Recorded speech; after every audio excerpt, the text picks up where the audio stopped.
आपण आपल्यामध्ये देवानी, जसं आपण आता मंदिरात आलोय आणि देव आपल्यामध्ये येऊन आनंद केला पाहिजे देवाने. आमेन म्हणा, है की नाही? आपण जेवढे एकत्र होतो आपल्यामध्ये येऊन देवाने आनंद घेतला पाहिजे, देव प्रसन्न असला पाहिजे. आपल्या प्रार्थनेद्वारे, आपल्या सेवेद्वारे आणि आपल्या भक्तीद्वारे, आपल्या गीतामध्ये परमेश्वराने आनंद घेतला पाहिजे. आमेन, हालेलुया.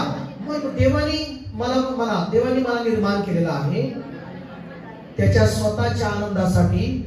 मी देवाच्या आनंदासाठी आहे, मी देवाच्या फायद्यासाठी आहे, मी देवाच्या गौरवासाठी आहे, मी देवाच्या उद्देशासाठी आहे, मी देवाच्या आनंदासाठी मी अस्तित्वात आहे. आमेन म्हणा, हालेलुया.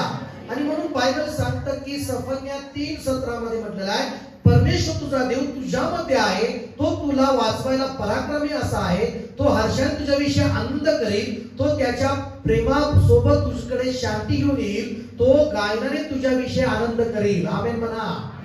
देव माझ्या बाबतीत आनंद, देवाने उल्हास केला पाहिजे, देव संतुष्ट असला पाहिजे. आमेन चर्च, प्रेज लॉर्ड.